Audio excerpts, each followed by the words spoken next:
الحمد لله رب العالمين والعاقبة للمتقين ولا عدوان إلا على الظالمين والصلاة والسلام على رسوله الكريم وإمام الموحدين وعلى آله وصحبه أجمعين. أما بعد، السلام عليكم ورحمة الله وبركاته. بإذن الله سبحانه وتعالى این حلقه 20 از شرح کتاب اصل السنه و اعتقاد الدین است و ما حالا رسیدیم در مسئله اثبات صفت علو ذات الله سبحانه و تعالی و این حلقه دوم در اثبات صفت ذات علو الله سبحانه و تعالی است. حالا ما شروع میکنیم آوردن و ذکر کردن حجت ها را اولا از قرآن، خیلی که منهج اهل سنت و الجماعت همین است و باید منهج همه مسلمان ها همین باشد که هر یک مسئله که گفته می شود باید از قرآن اول حجت آورده شود، نه یک آیت بلکه همه آیت هایی که به همین داخل دارد و بعد از این حدیث ها آورده شود و بعد از این مذهب صحابه نظر کرده و مذهب سلف صالح بالکل تابعین تبع تابعین نظر کرده شود. اما قرآن یک طرف گذارید، سنت یک طرف گذارید، مذهب صحابه یک طرف گذارید، تابعین تبع تابعین یک طرف باشد، بعد از این علمای عصر 5 و عصر 6 آورده مخالف قرآن و سنت و فهم سلف صحبت کردن، این عین گمراهی است. در مسئله اینی که الله سبحانه و تعالی در بالای عرش است، یعنی اثبات علو، صفت علو ذات الله، صفت علو ذات میگیم، علو ذات الله چخیلی که در حلقه گذشته گفتیم 3 علو وجود دارد: علو القدر، علو القهر و علو الذات. علو ذات را اهل بدعت قبول ندارن، انکار میکنن. علو ذات یعنی خودی الله در بالای عرش است، از همه چیز بالا است. دلیلشون چی؟ قال فلان و قال فلان، کدام نفری گفت از کدام کنجی سمرقند بود، کدام در فلان جا بود، کدام از هندستان بود، گفت. الله گفتش چی؟ گفتی رسول الله چی؟ گفتی صحابگان چی؟ گفتی تابعین و تبع تابعین چی؟ مگر دین را ما از قرآن و سنت و از صحابه نمیگیریم؟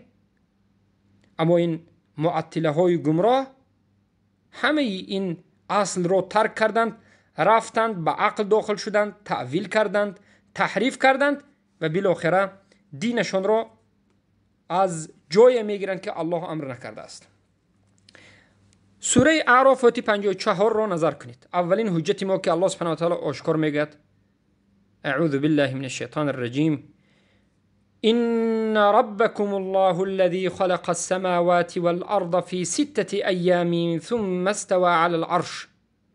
همان رب شما الله همان ذات است که خلق کرد، به وجود آورد، آفرید آسمان ها و زمین را در مدت 6 روز و بعد از این استوا کرد بر بالای عرش. البته در بالای استوا ما صحبت میکنیم، لیکن کلمه استوا چیست؟ چی معنی دارد؟ ابن عباس میگن که استوا علا و ارتفع و صعد و استقر. استوا بالا شدن و در بالا ثابت موندن. کلمه واستقر را اهل بدعت قبول ندارن، لیکن کلمه واستقر یکون کلمه بد نیست. معنای کلمه ثابت موندن در بالا. این نظر کنید به همه کتاب های لغت عربی. در کتاب های لغت عربی معنای استوا رو میبینید. استقرار بگویم استقر، کلمه استقر معناش استقرار است، یعنی استقرار این مصدر استقر هست. ریشه استقر استقرار است. استقرار چه معنی دارد؟ علما میگن لم یطرأ علیه تغییر، یعنی وقتی که الله به بالای عرش برآمد و بالای بالا شد، بعد از این همیشه در همون بالا ثابت است.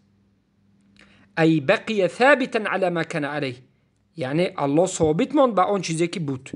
الله همیشه در بالا بود، ذاتی صفت علو ذات داشت و بعد از اینکه عرش را خلق کرد خودش خبر داد که به بالای عرش بالای بالا شد.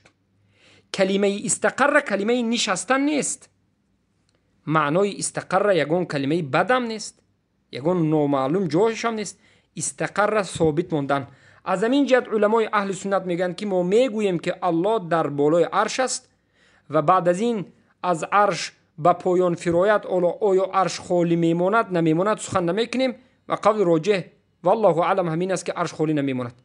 یگانه از علمای متقدمین کسی که گفته است که الله وقتی که از بالای عرش به آسمان دنیا هر شب نازل می شود عرش خالی می ماند ابن منده هست. ابن منده رو البته علما رد زدند. ابن منده خراسانی رو علما رد زدند و البته این عقیده والله علم درست نیست، برای که الله خودش خبر نداده، بلکه ظاهر قرآن الله در بالا ثابت است. پس کلمه استوا رو اهل بدعت خطا میفهمند و در زمان سلف هم خطا فهمیدند و گمراه شدند. سلفی این اومد این اهل بدعت رو رد زدند، معطله ها رو، و امروز هم شاگردهای جهم ابن صفوان در تاجیکستان، افغانستان و ایران کلمه استوا رو استولا میگند. در یگان جای زبان عربی معنای استولا آمدگی نیست. این خود این اهل گمراه ها پیدا کرده است. بلکه استوا معناش بالا شدن، بالا شدن و در همونجا ثابت ماندن است. این آیت اول است. الله آشکار گفته است که من در بالای عرش هستم. چرا سخن واضح الله را قبول نمی کنید؟ چرا سخن واضح الله را انکار میکنید؟ و چرا شما به سخن یک انسانی که مخلوق است میروید اما سخن الله را نمیگیرید؟ الله در سوره یونس آیت 3 میگوید ان ربکم الله الذی خلق السماوات والارض فی 6 ایام ثم استوى علی العرش. الله رب شما همانا خلق کرد آسمان ها و زمین را در مدت 6 روز و سپس استوا کرد. باز میگیم استوا یعنی بالا شد. علا و ارتفع و صعد و استقر. بالا شد به بالای عرش، بالا شد و در همونجا ثابت ماند. و الله همه امرها رو خودش تدبر میکند. این آیت هم آشکار واضح دلالت میکند. این به شما کافی نیست؟ آیت 3 رو میاریم. الله سبحانه و تعالی در سوره رعد آیت 2 میگه الله الذی رفع السماوات بغیر عمد ترونها ثم استوى علی العرش. الله همان ذاتی که آسمان ها را برداشت بدون ستون، چگونه که شما میبینید، و بعد از این استوا کرد بر بالای عرش. بالا شد بر بالای عرش. اهل سنت نمیگویند که الله در بالای عرش نشسته است، بلکه در مسئله نشستن الله نه نشستن الله صحبت نمی کنند، زیرا که خود الله نه اثبات کرده و نه نفی و انکار کرده. الله نگفته که من با بالای عرش نشستم و الله نگفته که من با بالای عرش ننشستم. الله خبر نداده. هر آن چیزی که الله نه اثبات کرده و نه انکار کرده، ما حق اثبات کردن و انکار کردن رو هم نداریم. اما میگویم هر آن چیزی که الله به خودش اثبات کرده اثبات میکنیم. الله اثبات کرد صفت استوا رو. استوا این صفت الله هست. نمی کلمه استوا این صفت الله هست. این فعل الله هست. صفت فعلی الله انجام داد. بالا شد. از همه چیز بالا است. مرحمت آیت 4 الله سبحانه و تعالی در سوره طه آیت 5 میگه الرحمن علی العرش استوى. الله بر بالای عرش استوا کرد. صفت استوا این صفت الله هست. صفت الله استوا است. استوا یعنی بالا شد. آیت 5 الله سبحانه و تعالی میگوید در سوره فرقان آیت 59 ثم استوى على العرش. پس الله بالا شد بر بالای عرش. آیت 6 الله سبحانه و تعالی در سوره سجده میگوید. سوره سجده آیت والله علم 4 بود که الله میگه الله الذي خلق السماوات والارض وما بينهما في 6 ایام ثم استوى على العرش. الله همان ذاتی که خلق کرد آسمان ها و زمین را و آن چیزی که در بین آسمان و زمین است در مدت 6 روز و بعد از این استوا کرد بر بالای عرش. و شما بجز او دیگر دوست ولی و شفاعت کننده ای ندارید. افلا تتذکرون؟ آیا شما تذکر میکنید؟ بارک الله فیکم. این آیت 6 بود. آیت 7 الله در سوره حدید میگوید آیت 4 هو الذي خلق السماوات والارض في 6 ایام ثم استوى على العرش. او الله ذاتی است که خلق کرد آسمان ها و زمین را در مدت 6 روز و بالا استوا کرد بر بالای عرش.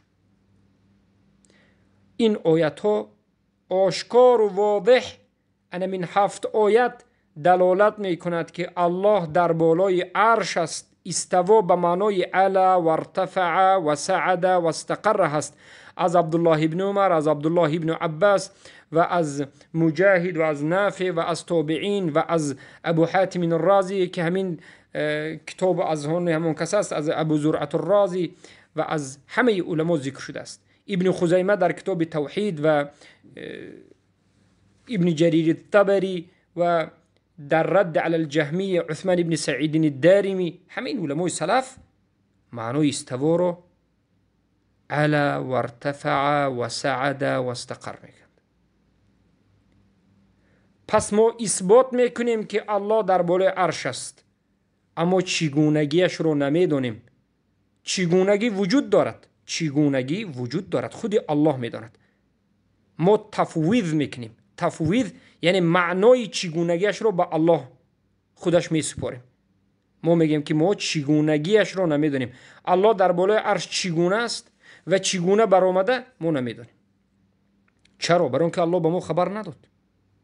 اما چگونگی وجود دارد که خودی الله میداند. وقتی که ما چگونگی رو نمیدونیم میگوییم معناش اینه که چگونگی وجود ندارد. چگونگیش، کیفیتش وجود دارد، اما خودی الله میداند. بارک الله فیکم.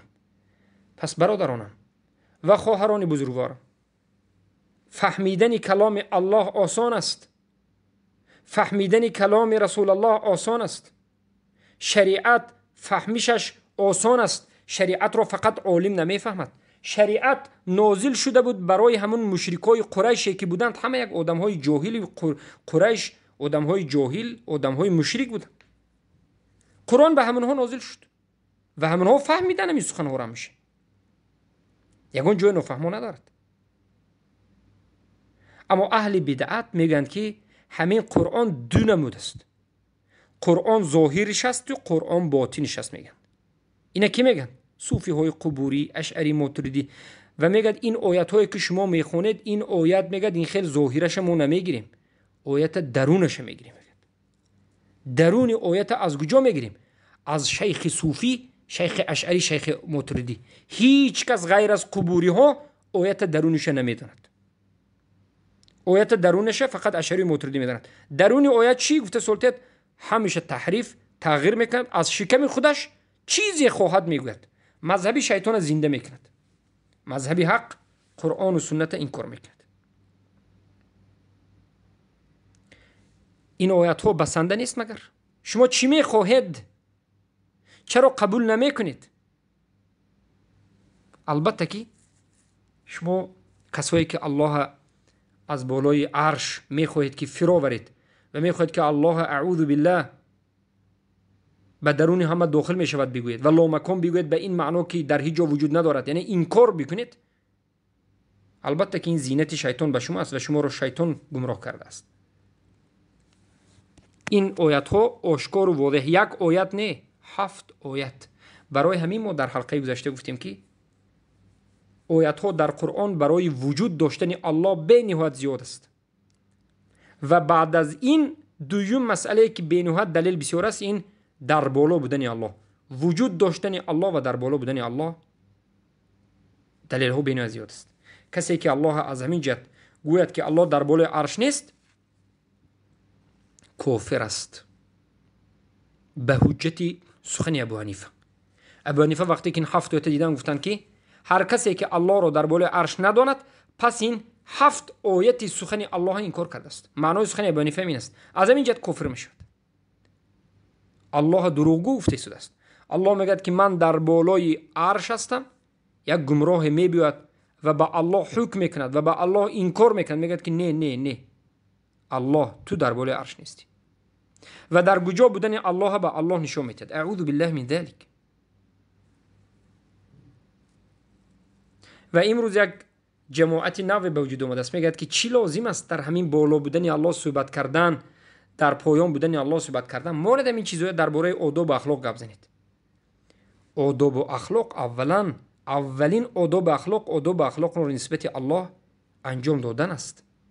اولین آداب ما باید در روبروی الله به آداب باشیم. آدابی که ما به الله میاریم چی است؟ هر آن چیزی که الله گفته است ما باید قبول کنیم و تصدیق کنیم. وقتی که الله گفت که من در بالای عرش هستم، ما باید در بالای عرش بدن الله بگیریم. یک آیت بین 7 آیت بگفت و 10 آیت دیگر به ما خبر داد. ابن القیم الجوزی یک کتاب، یک قصیده دارند، قصیده نونیه. در قصیده نونیه 20 نمودی حجت را ذکر میکنند با بیت ها که الله در بالا است، در بالای عرش است. اما کسی که از خر خانه‌اش هم گمراهتر است، خر خانه‌اش که هنگاس میزند از صاحبش به عقل تر است و بهتر است، این انسان البته که یگان آیت الله قبول نمیکند. الله المستعان. بله، دیگر آیات رو باز ذکر میکنیم. ببینید الله سبحانه و تعالی میگه من كان يريد العزة فلله العزة جميعا إليه يصعد الكلم الطيب والعمل الصالح يرفعه. سوره فاطر 10 نظر کنید. الله میگه که هر کسی که عزت خواهد همه عزت از آن الله است. بله، هر کسی که عزت خواهد همه عزت در نزد الله است. یگانه چیزی که شما را به عزت میکند موحد شدن است. و در دوامش میگه که و بسوی او، یعنی بسوی الله بالا می شود. یسعدو سعده، یسعدو بلند شد و بلند می شود، بالا می شود. بسوی او بالا می شود، کلمه های طیب و عمل صالح می برد بالا. یرفعه، می بردارد. عمل های صالح ما معروف است که ملائکه ها می آیند و هر روزی بارک الله فیکم پنجشنبه ملائکه ها عوض می شوند در وقت عصر، یا که در وقت عصر عوض می شوند هر روز. بالاخره ملائکه ها عملی ثواب همه روزه شما رو گرون می برارن بالا. بالا کجا است؟ آسمان. این حدیث ها رو این معطله هایی که الله در بالا بودنش این کار میکنن چه خیلی میفهمیده باشند. عمل شما کجا می رفته باشید؟ بارک الله فیکم. بعد از این سوره نحل آیه 50 رو نظر کنید. الله میگه یخافون ربهم من فوقهم و یفعلون ما یؤمرون. می ترسند از ربشون که در کجا است؟ فوقهم، در بالایشان است. الله نگفت که در همه جا هست، یا الله نگفت که در درونشان هست، یا الله نگفت که در هیچ جا نیست. الله گفت که رب شما در بالای شما است. کلمه الله ببینید استوا گفت، کلمه سعده را استفاده برد، کلمه فوق استفاده برد. همه اون کلمه رافع که استفاده برد، همه کلمه هایی که در بالا بودن اثبات میکند الله استفاده برد. الله می بردارد، الله نازل میکند، الله به نزدش برداشت، الله از نزدش نازل کرد، الله نازل می شود، الله برداشت شد بر بالای عرش. این هم الله در بالای شما است. این کلمه ها همش در قرآن استفاده شده است. همه این چی معنی میدهد؟ همه این چی معنا میدهد؟ همه این معنا میدهد که الله در بالای عرش است، در بالا است و این دنیا یک کوچک است. کسی که الله در بالای عرش بودنش این کار کند کافر است. مسلمان بودنش برای او فایده ندارد تا روزی که من قبول نکند. نظر کنید به سوره آل عمران آیه 55 و کلمه دیگر الله به شما به یک عباره دیگر میفهماند که الله در بالا است. اذ قال الله یا عیسی، زمانی که گفت الله ای عیسی انی متوفیک و رافعک الی، من تو را می بردارم به سوی خودم. رافعک، می بردارم به بالا. رفع برداشتن به بالا. می بردارم به بالا. به کجا؟ به نزد خودم. چخیلی که حدیث معراج متفق علیه در بخاری و مسلم آمده است. پیامبر صلی الله علیه و آله وقتی که به جنت رفتند، حضرت عیسی را در جنت واخوردند، سلام گفتند. بارک الله فیکم. آیت 11 سوره نساء آیت 188 رو نظر کنید. الله میگه بل رفعه الله الیه و کان الله عزیزا حکیما. یعنی این البته در مسئله قصه عیسی است. یک آیت پیش خونید قصه عیسی رو میفهمید که و قولهم ان قتل المسیح عیسی ابن مریم رسول الله.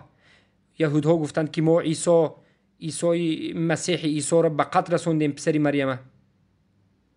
الله میگه که و ما قتلوه، عیسی را قتل نکردند. حضرت عیسی علیه السلام کشتگی نیستند. و ما صلبوه، به صلیب هم نزدند.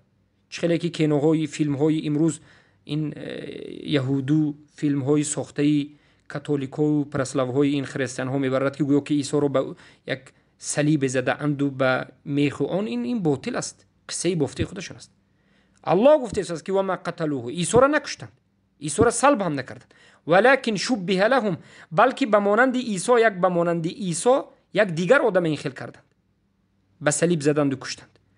و ان الذين اختلفوا فيه لفي شك منه ما لهم به من علم الا اتباع الظن وما قتلوه یقینا عیسی را نکشتند. دومش بل رفع الله الیه، بلکه الله عیسی را به بالا برداشت به سوی خودش و الله عزیز و حکیم است.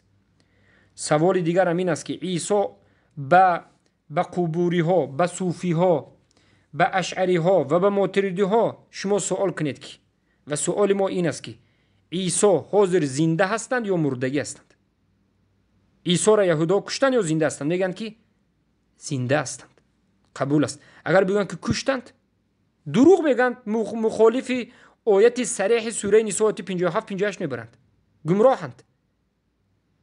کسی که عیسی را کشتند میگه گمراه است و یا باید قبول کند که عیسی زنده هستند. سوال دوم، اگر عیسی زنده باشند در کجا هستند؟ در روی زمین هستند یا در تگ زمین هستند یا در بالا هستند؟ عیسی انمین حاضر زنده هستند، در کجا هستند؟ در نزد الله هستند. میگد اشعری ها میگن در نزد الله هستند، برای اون که الله خودش گفت بر رفع الله الیه. پس میلش الله در کجا است؟ از نظری اشعری و ماتریدی الله وجود ندارد. در نزد الله که گفت از این مورد که الله یگون جا هست، الله هست در یگون جا که خودش خبر داشته است. همون هست، همون جاش کجا است؟ از نظر اشعری ماتریدی نه در بالا نه در پایان، نه در روبرو نه در پشت، نه در راست نه در چپ، در هیچ جا نیست. پس عیسی در کجا هستند؟ عیسی در نزد اینها این عیسی هم وجود ندارد. یگانه خلاصی روزی اشعری ماتریدی صوفی قبوری رافضه ها اینا چی است؟ یگانه خلاصی روزش بیامین است که مثل یهودها بگوید که عیسی مردگی بودن، بگید عیسی را زنده بگوید اینها شرمنده می شود. عیسی را زنده بگوید اینها مجبور است که قبول کند که الله در بالا است، وگرنه آیت قرآن این کار میکند. انا شکست اینها. آیت 12 الله سبحانه و تعالی میگه در سوره البته انبیا آیت 19 الله میگه وله من فی السماوات والارض ومن عنده لا يستكبرون عن عبادتی ولا يستحسرون. و از آن الله هست هر اون چیزی که در آسمان ها و زمین است و هر اون چیزی که در نزد الله هست، تکبر نمی کنند از عبادت الله و از تسبیح و اطاعتش. اینو از چی دلالت میکند؟ اینو از دلالت میکند که در نزد الله وجود دارد. چی وجود دارد؟ ملائکه ها. سوال اینجاست. سوال دوم، عیسی در کجاست؟ سوال یکم. سوال دوم، ملائکه ها در کجایند؟ حدیث ها آمده است که هزارها ملائکه وجود دارد. ملائکه در کجا است؟ الله گفته است که و من عنده، یعنی ملائکه ها با الله از ما دیده نزدیک هستند. بله نزدیک هستند. کجا هستند ملائکه؟ پس ملائکه در نزد الله سبحانه و تعالی. الله سبحانه و تعالی آشکار و واضح در سوره انعام آیه 18 بیان میکند و میگوید و هو القاهر فوق عباده و هو الحکیم الخبیر. الله قاهر است. در کجا است؟ فوق عباده، در بالای بندگانش است. یعنی الله در پایان، در بالا، جهت اثبات شده ایستاده است و همین کلمه جهت ثابت است به اجماع صحابگان و تابعین. ثابت است که به الله جهت قائل بودند و میشوند و هستند و امروز ما هستیم که جهت هست، جهتی بالا است الله سبحانه و تعالی. کسی که این کار میکند گمراه است. ظاهر آیت فوق، بالا است، یگون معنی دیگر ندارد. الله در بالا است. حیوان ها هم اینه میداند، کودک های مسلمان همه میداند، بجز این گمراهان طاغوت پرستان دیگه همه میداند، بجز اهل کلام.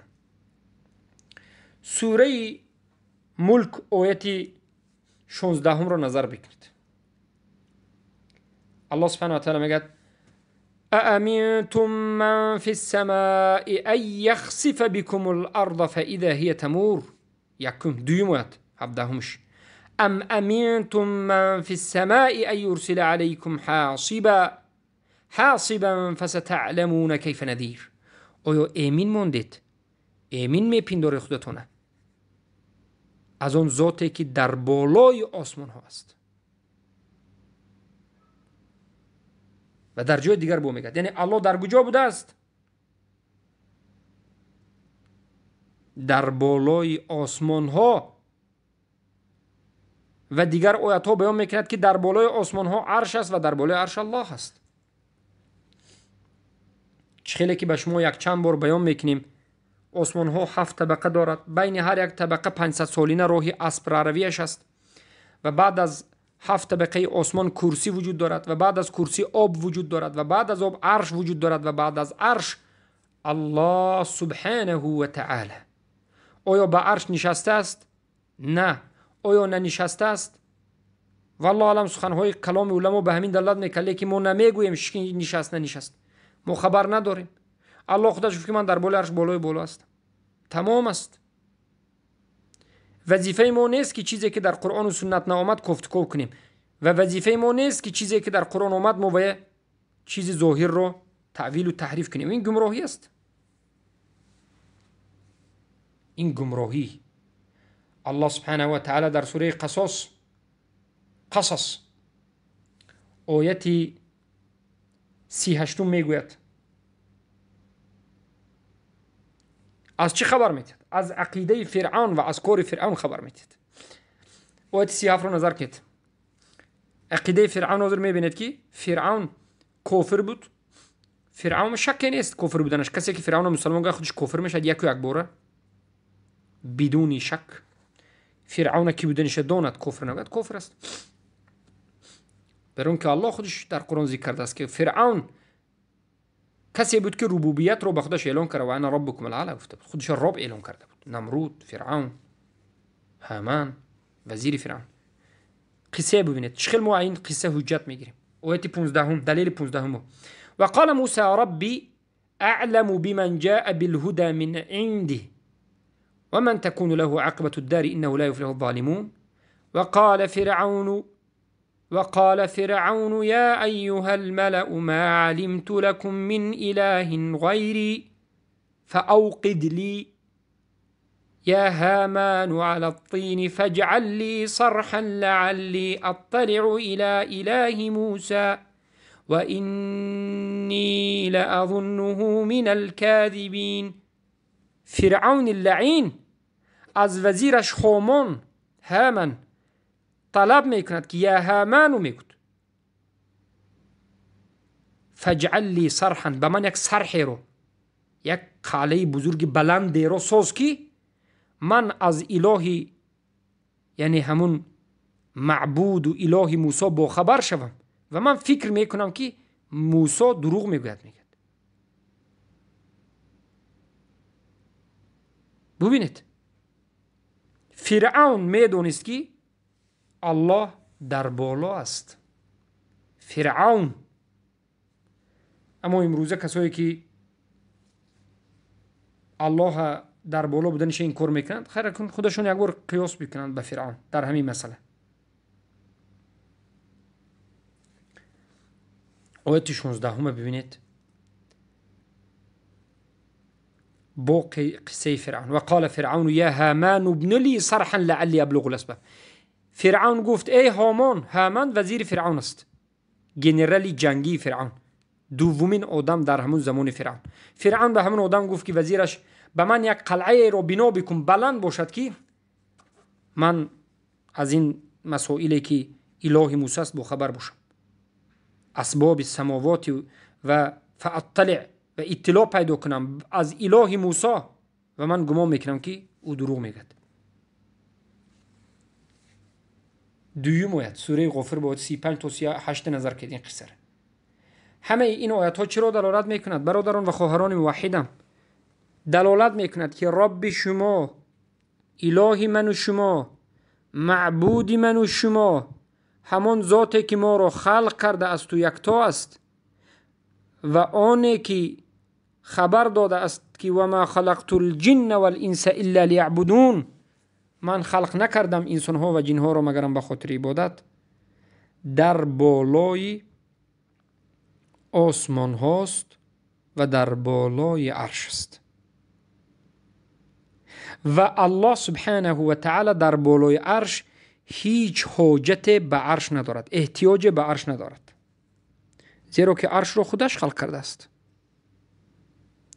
الله احتیاج به عرش ندارد. ما نمیگیم که الله مکان دارد و به مکان احتیاج دارد، الله در درون مکان است. نه این تهمت این مشبهه یا که بگیم معطله ها است. ما میگیم که الله نیاز به مکان ندارد. الله الصمد، الله بی نیاز است، از همه مخلوقات بی نیاز است.